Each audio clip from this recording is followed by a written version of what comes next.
Social media is everywhere. Every second, people around the world use Facebook.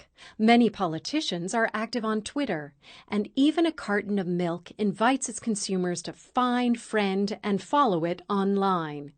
With this rise in social media, corporate communication has been democratized. People talk about brands, products, and services all the time. It's now up to firms to decide if they want to get serious about social media or continue to ignore it. But it's difficult to understand this rich and diverse ecology of social media sites.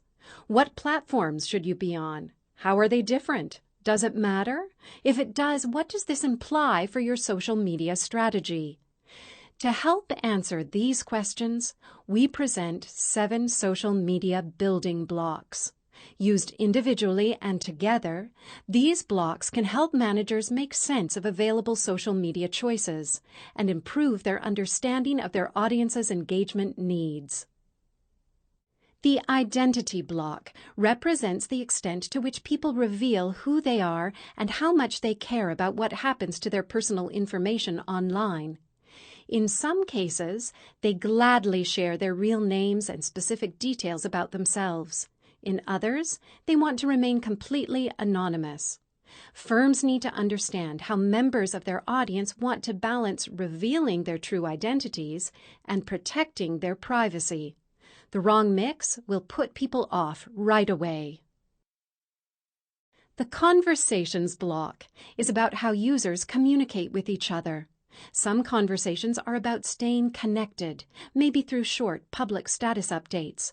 Others center around particular topics and create rich, often lengthy discussions. Firms need to know how to curate these conversations. In other words, when and where their users would like them to chime in to spark conversations, and when they should just sit back and listen.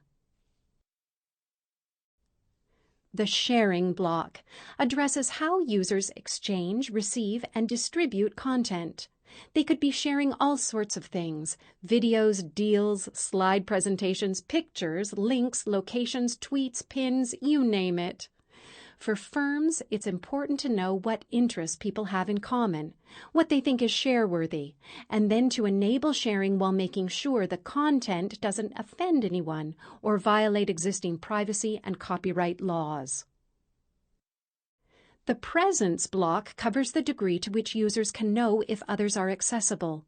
With GPS chips in mobile devices, this is increasingly easy, and lots of people let others know where they are, what their status is, and if they're ready to talk or meet. But firms should only ask for presence data if this is necessary. For social interactions on some platforms, location and availability really matter. On other platforms, not so much. The relationships block focuses on how users are connected to each other. Some social sites are about nurturing existing relationships, others about growing new ones. In some cases, relationship details don't matter at all. Building such social relationships is very important, online and offline, and firms need to figure out how to support the relationship dynamics that are most important to their users. The reputation block describes how things such as brands, products, and people are viewed by others. In a social media setting, we often gauge our reputation by the number of followers, view counts, retweets, and so on. When it comes to the quality measure of content, we tend to trust endorsements, suggestions from friends, and even anonymous reviews. People's opinions really matter. They drive a lot of traffic and engagement on social media sites. Firms need to think carefully about how they allow users to manage reputation. The groups block describes how individuals manage their social relationships. For instance, with hundreds or thousands of contacts, it's often useful to sort these acquaintances into categories such as friends, family members, and so on. Of course, people may want to group their contacts according to different characteristics and give these groups different permissions to view their content or to add their own. A firm needs to offer the right options so that groups become useful without overwhelming their users with too many choices for managing their relationships. Individually, these building blocks are useful for understanding the engagement needs of social media users. Together, they help explain how existing platforms add value by focusing on a few, not all, of the building blocks. For instance, LinkedIn is mostly about identity and about relationships and reputation.